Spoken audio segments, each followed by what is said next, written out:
Bonjour, on est le dimanche 17 novembre 2024. Donc cette séance fait suite à celle d'hier sur le corrigé du sujet 2024, dossier 1.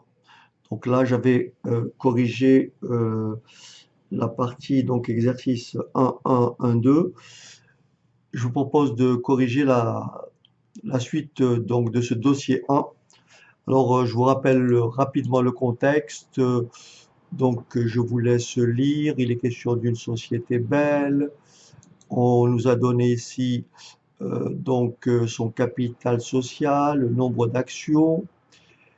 Donc, les questions qui étaient posées, c'est d'abord la 1.1 et la 1.2 que j'ai traité hier. Donc, on a évalué l'entreprise Bell par la méthode des FTD, donc les flux de trésorerie disponibles, ou si vous préférez les free cash flow. Donc on a trouvé la valeur globale de l'entreprise et on a ainsi déterminé ce qu'on appelle la valeur de l'action. Donc cette séquence-là, je l'ai faite donc hier et donc on a déterminé la valeur de l'action. Donc ça a été fait hier. Donc on a calculé le, le, la, la marge brute d'autofinancement, ou tout simplement la CAF. Ensuite, on a calculé les FTD et on a appliqué Gordon et Shapiro pour calculer dans un premier temps les FTD actualisés, dont voici la somme. On a calculé la valeur terminale, la voici, donc à l'époque, valeur terminale en N, d'accord, valeur terminale, et ensuite on l'a actualisé. Et donc après, on a déterminé la valeur globale de l'entreprise, on a déduit la valeur des capitaux propres, puisque valeur globale de l'entreprise égale capitaux propres plus endettement, l'endettement étant de 953 millions, on a calculé les capitaux propres en faisant valeur de l'entreprise moins dette. Et on a divisé par le nombre d'actions pour déterminer, pour trouver donc le cours ou la valeur de l'action. Aujourd'hui, il est question d'une deuxième partie. Donc là, je passe directement à la question d'aujourd'hui. On me dit ceci. Déterminer la valeur de l'entreprise à partir de la méthode des multiples sectoriels. Donc, les multiples, c'est quoi? C'est la valeur globale d'entreprise sur les bits. Donc, earnings before interest and tax. Donc, après avoir bien sûr présenté l'intérêt et la limite de la méthode. Donc, ça, c'est la question 1.3. Ensuite, rapidement, la question 1.4. Déterminer la prime offerte par action au regard des différents cours boursiers disponibles en annexe 4. Donc, et puis, commenter la fourchette de négociation au regard du prix retenu pour l'OPR. Donc, offre publique de retrait, qui est de 550 euros. Ok. Donc très rapidement, on va donc rappeler en quoi consiste la méthode des multiples sectoriels. D'abord, donc la méthode des multiples sectoriels repose sur la comparaison de l'entreprise à évoluer avec un échantillon d'entreprises similaires du même secteur d'activité. L'idée est de déduire la valeur d'entreprise, donc la valeur globale de l'entreprise, en appliquant un multiple obtenu à partir des entreprises comparables à un indicateur clé de performance de l'entreprise cible. Ici, on a retenu l'EBIT, Earnings Before Interest and Taxes, soit le résultat d'exploitation. Donc, intérêt de la méthode, donc c'est une méthode relativement simple à mettre en place. Ensuite, elle reflète la valorisation réelle pratiquée sur le marché pour les entreprises comparables. Donc, L'intérêt de la méthode, c'est une méthode très utilisée en finance d'entreprise pour les transactions rapides, fusion, acquisition, introduction en bourse. En revanche, cette méthode-là, bien sûr, a ses limites. Donc, dépendance aux comparables. La précision dépend fortement de la pertinence des entreprises choisies. Il est très difficile de constituer un échantillon d'entreprises comparables. Donc, ça, c'est la difficulté. Donc, elle suppose que les comparables sont correctement valorisés, ce qui ne peut pas être le cas en cas de bulle spéculative ou de marché efficace. Enfin, 3, approche statique, elle ne tient pas compte des spécificités propres à l'entreprise évaluée, comme sa stratégie, ses perspectives de croissance ou ses risques particuliers. Alors, donc, on va apprendre à la mettre en place. Donc, voilà la démarche à opérer. Donc, calcul de la valeur d'entreprise par la méthode. Donc, ici, la méthode des multiples, c'est le rapport valeur globale d'entreprise sur les bits. Ça peut être autre chose, hein. Ça peut être chiffre d'affaires sur, etc., etc. Alors, étape numéro 1, il faut identifier le multiple sectoriel. Donc ici, on a identifié ce multiple, c'est le rapport VGE sur EBIT. Ce multiple est calculé à partir d'un échantillon d'entreprises comparables. Donc on va calculer donc ce multiple sectoriel en faisant la valeur globale des comparables sur EBIT des comparables. On effectue ensuite la moyenne des multiples sectoriels, donc on va faire la moyenne de tous ces multiples. Étape numéro 2, on va donc récupérer les bits de l'entreprise cible, ici donc l'entreprise Bell, et ensuite on va forcément effectuer le produit pour déterminer la valeur globale de l'entreprise cible, donc en l'occurrence l'entreprise Bell. On va multiplier le multiple moyen sectoriel par les bits de l'entreprise cible. Donc, valeur globale de l'entreprise cible égale multiple sectoriel moyen fois EBIT de l'entreprise cible. Alors, voilà l'annexe 3 qui nous est proposée. On me dit détermination de la valeur de Bell par les multiples sectoriels. Donc là, nous avons un échantillon d'entreprises. Donc voici la liste, voici le pays, voici leur valeur globale respective et leur EBIT respectif. Donc ici, nous avons l'EBIT de Bell, il est évalué à 203 millions d'euros. Donc bien sûr, ça, on va l'utiliser pour valoriser ou évaluer Bell, donc évaluer, calculer sa VGE à partir d'un multiple moyen des comparables. Pour ça, on va donc tracer un tableau et on va calculer le multiple par société. Et ensuite, on va faire une moyenne. Alors voilà ce que ça donne. Ici, nous avons VGE de chaque entreprise, vous avez les bits et on fait bien sûr VGE sur EBIT. On trouve en faisant donc 11 791 sur 756.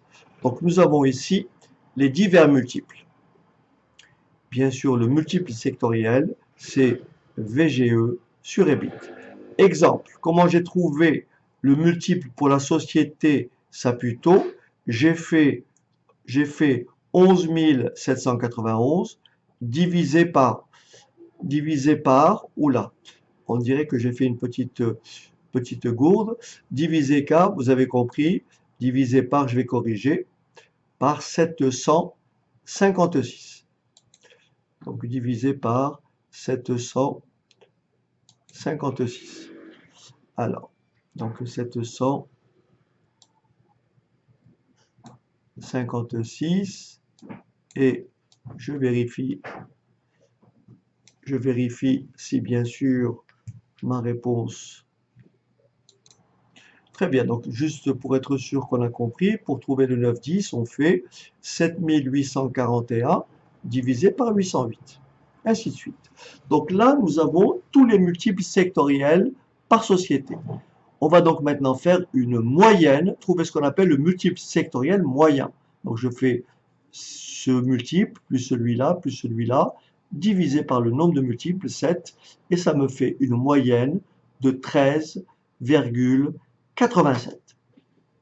Donc ici, j'ai dit qu'on répète cette même opération pour les autres sociétés. Donc mon multiple moyen, il est là.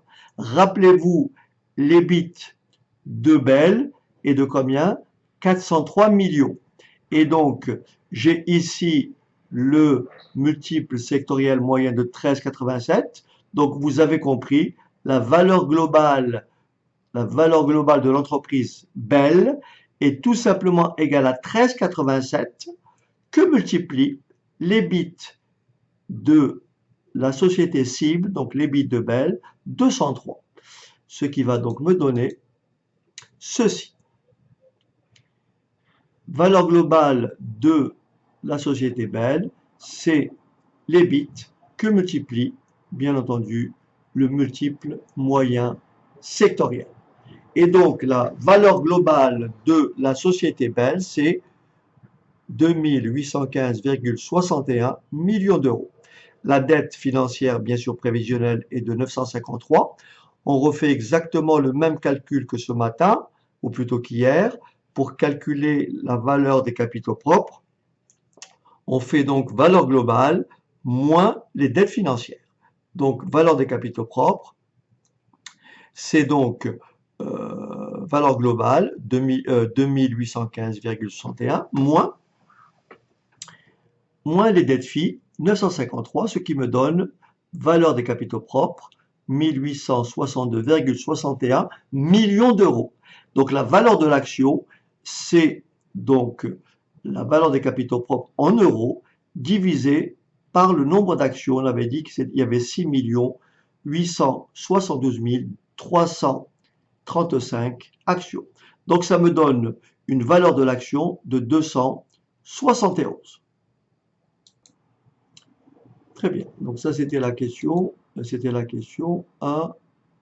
Alors maintenant on passe à la 1.4. Déterminer la prime offerte par action au regard des différents cours boursiers disponibles en annexe 4. Commenter la fourchette de négociation au regard du prix retenu pour l'OPR, donc offre publique de retrait, qui est de 550 euros. Donc ici, bien sûr, ceci est communiqué dans l'annexe 4, la voici. Donc ici, vous avez le cours de bourse de Bell, cours de bourse de référence au 17 mars 2021, et vous avez la moyenne à 1 mois, moyenne à 6 mois, moyenne à 12 mois, le cours le plus bas et le cours le plus haut. Donc ici, on va donc chercher ce qu'on appelle la prime. J'explique rapidement comment elle se calcule. Pour calculer la prime offerte par action, il faut comparer le prix proposé pour le rachat des actions, dans ce cas 550 euros, avec les différents cours boursiers disponibles, souvent en utilisant une formule pour déterminer la prime en pourcentage. Donc voilà comment on va calculer la prime en pourcentage. On fait prix proposé moins cours de référence sur cours de référence multiplié par 100 pour trouver ça en pourcent. D'accord? Multiplié par 100 pour trouver ça en pourcent. Alors, étape du calcul. Donc ces cours, alors on calcule d'abord, une fois qu'on a identifié les cours de référence qui sont là, d'accord?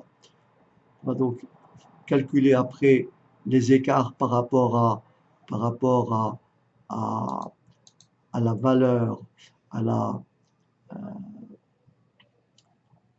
au prix proposé, donc ici 550 euros. Et donc le cours, on va faire après, le cours moyen sur une période est donné donc en mois, 3 mois, 6 mois, le cours de clôture avant l'annonce. Donc ça, c'est ce qu'on a ici. Donc ça, c'est ces cours qui nous sont donnés. C'est l'étape 1. Ensuite, on va appliquer la formule pour chaque cours de référence. Donc pour chacun de ces cours-là, on va appliquer cette formule-là. On va faire prix proposé moins le cours de référence divisé par le cours de référence fois 100. Hein, on va multiplier par 100 encore une fois pour avoir le résultat en pourcent. OK? Alors, on y va. Donc, on va prendre la première. Donc là, j'ai détaillé les calculs. On va donc faire d'abord un écart relatif. On fait donc 550 moins 378. Et bien sûr, pour trouver la prime en pourcent, on divise par On divise 172 par 378 et on multiplie par 100 pour avoir une prime en pourcent de 45,5%. On répète l'opération pour chaque cours de bourse. Donc on fait 554 moins 364,80. Voilà. Et pour trouver donc la prime en pourcentage, on fait l'écart relatif divisé par, bien sûr, le cours de bourse en euros. Et voilà, on répète l'opération. Ensuite, qu'est-ce qu'on va faire? On va faire la moyenne de ces cours de bourse. La moyenne, donc on fait ça, divisé par le nombre de valeurs, et on trouve 334,87. Et bien sûr, on va refaire le même écart ici. On va faire donc, on peut faire bien sûr la moyenne des écarts relatifs, hein. Si je fais la moyenne de ces écarts-là, je retrouve bien 215,13. Mais on peut continuer comme on a fait ici. On va donc faire 550 moins 334,87. On trouve donc un écart relatif.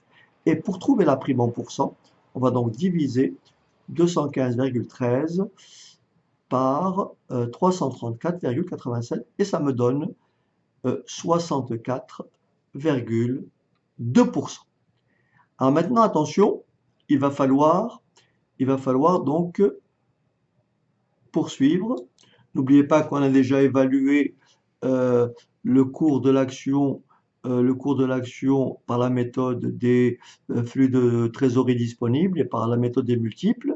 Et donc là, c'est une autre troisième façon. Donc on va les regrouper ici. Et donc voilà ce qu'on a obtenu à l'instant pour la moyenne. Donc ici, nous avons une prime de 64,2. Dans le cas des FTD, on a une prime de 44,2%. Et pour le cours en multiple, obtenu à l'aide de la méthode des multiples, on a une prime de 102,9%. Donc on peut tout simplement dire que le cours proposé est bien sûr est acceptable, puisque nous sommes systématiquement bien en deçà du prix proposé de 550 euros. Voilà pour compléter donc le corrigé du dossier 1. Je vous dis à très très bientôt et encore une fois, n'hésitez pas à partager avec tout ceci avec vos camarades qui préparent la même épreuve que vous. Voilà, je vous dis à très bientôt. C'est parti.